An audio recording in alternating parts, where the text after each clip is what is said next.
Okay, this is just to show you that this tent is here on today's date, September 12, 2014. My name is Leslie Williams. I'm a gang stalking target. This is the area where I was brutally assaulted at on July 9, 2014 at the very spot I'm making this video now. I also have some property that is hidden close by, completely out of sight. If I come back today, I'm going to UCSD today to charge up my power cells, and then I'm going to Rouse. If I come back to this area, I probably won't be back until probably around 6:37 p.m. and it's already getting dark now at 7:20 since it's late. It's starting to become fall. The point I'm trying to make is that I'm a gang stalking target. I'm gang stalked at this hiking area. They have literally set up a new set of people who are harassing me from a distance. They had set up some individuals that harassed me for over a year and a half. They were hiking out about 100 feet away. There are different people over there now. Either that or there's some of the same people, but not all of the same people. They have resituated themselves over there and they're harassing me from a distance still. They'll deny it up and down the road, call me crazy concerning it, because that is a literal method of gang stalking. Now, I'm going to make this video sweet and short, okay? I got property that's hidden close by, completely out of sight. They're trying to get me to move here, okay? The point I'm trying to make is this: in order to try and psychologically get somebody to move, like have you ever like lived in an apartment complex where you got really crappy neighbors, or a house that's got really jerk neighbors, you know?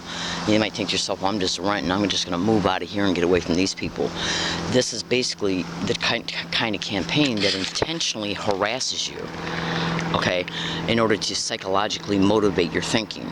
Well, my property's being damaged here, it's being stolen here, my tents are being slashed up, I'm being harassed here, I might as well move to another area, maybe everything will be okay.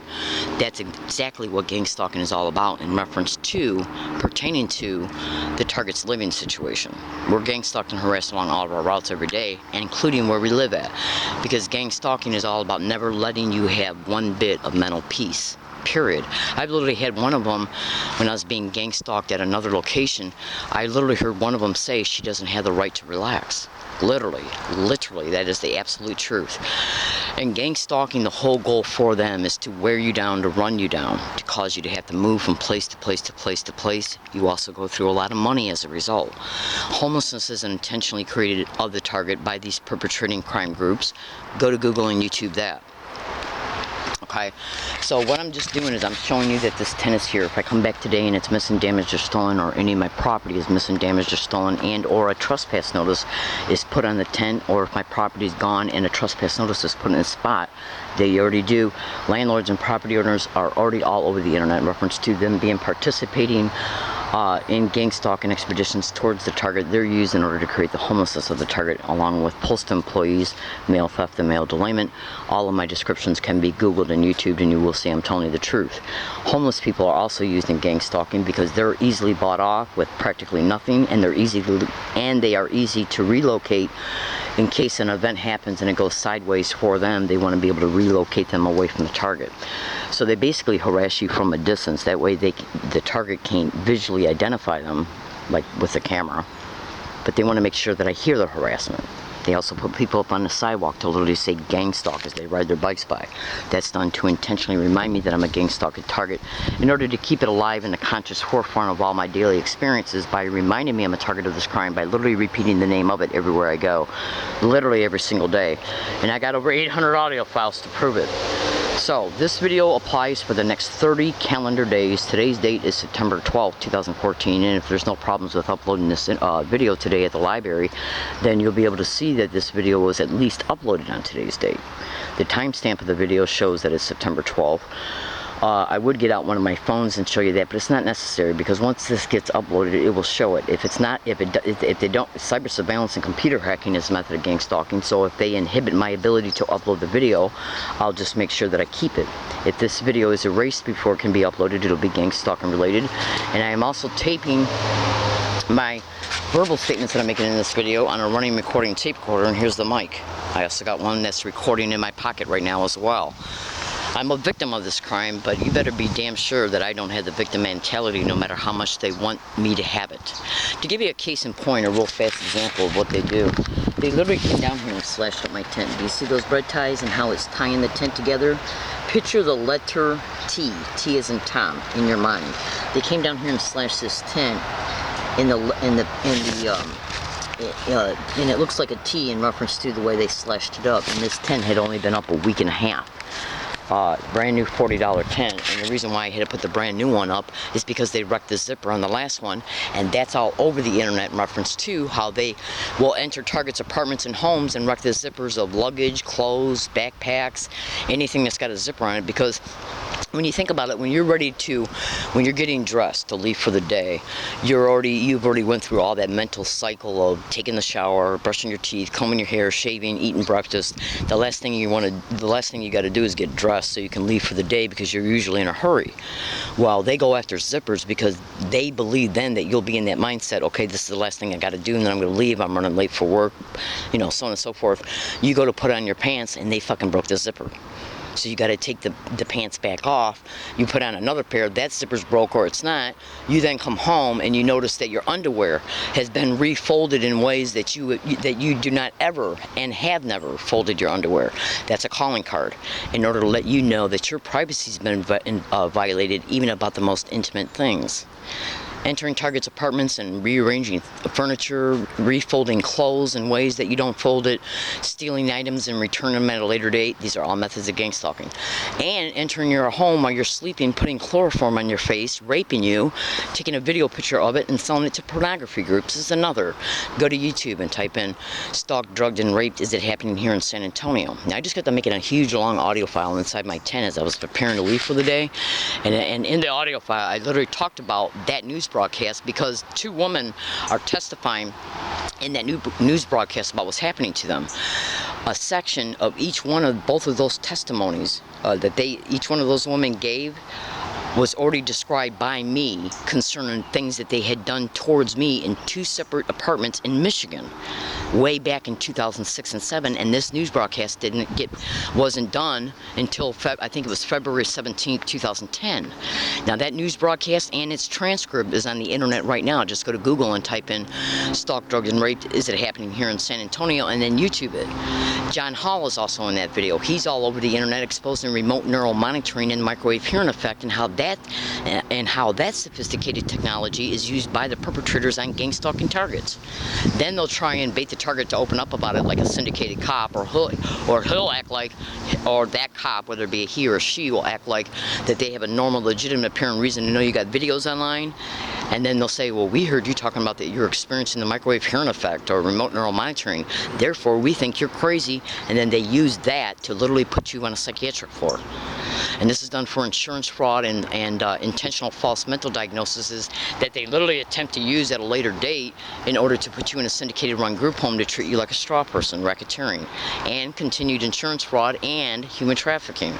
This is why the homelessness is created. They try and claim you can't take care of yourself because you're homeless, but yet you got a steady income while you're living in a canyon where homeless men are known to frequent. You're being assaulted because of it, yet you won't make decisions about getting an apartment even though they're the ones who fucking stole my rent.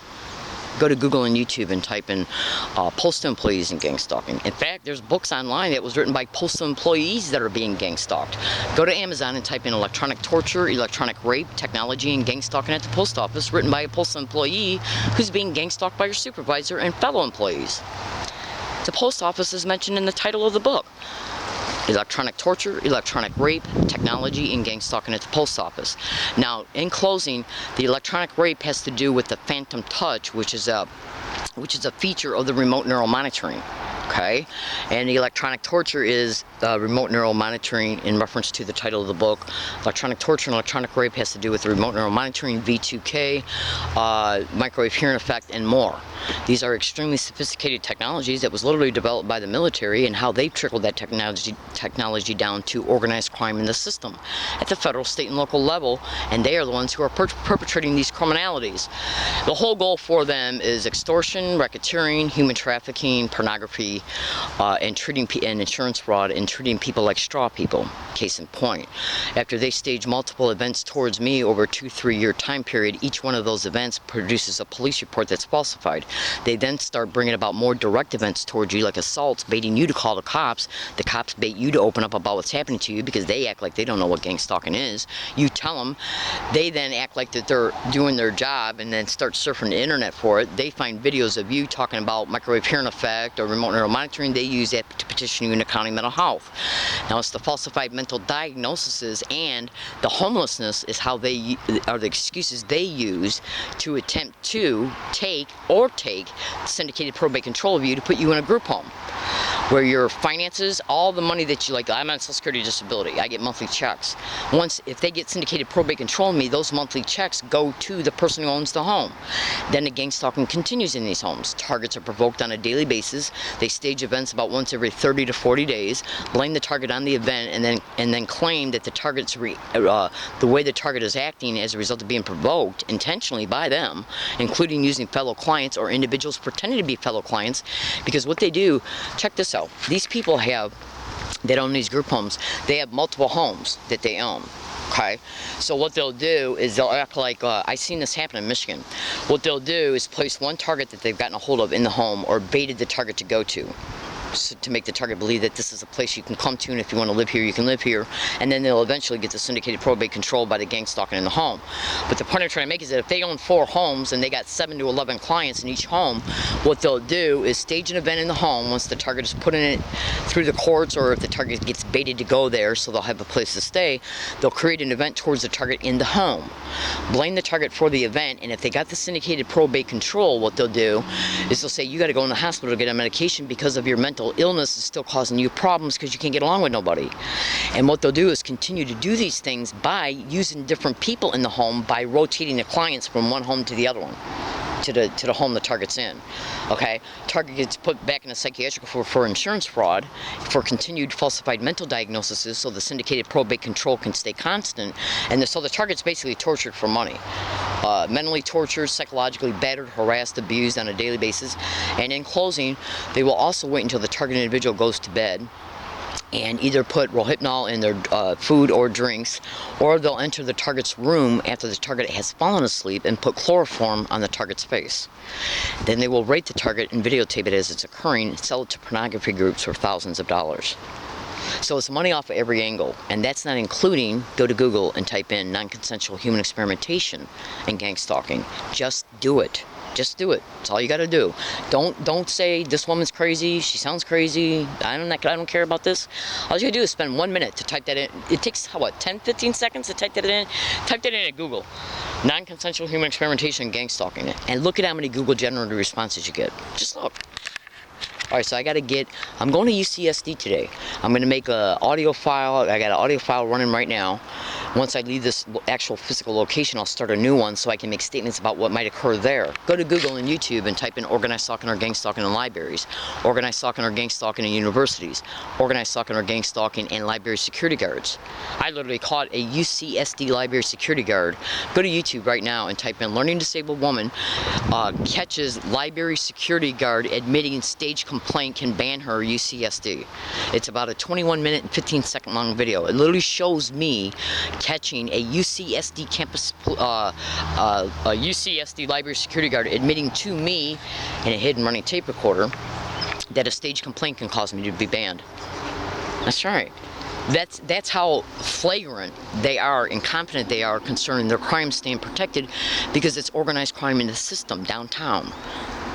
Is the DA's office connected to gang stalking? I suggest you go to Google and YouTube and type in Curtis Webb, San Diego DA's office, gang stalking, human trafficking, and look at what comes up. Oh yeah, baby.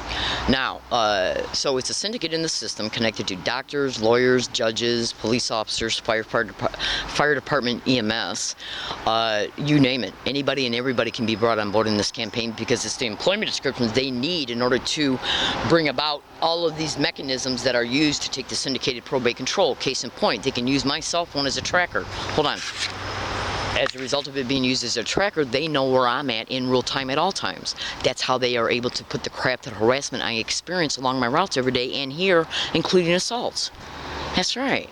Baiting me psychologically to call the police because I just got assaulted. They come out, won't take a police report that you're being gang stalked, but they'll definitely take one that you're homeless, because that's what they attempt to use to take the syndicated probate control.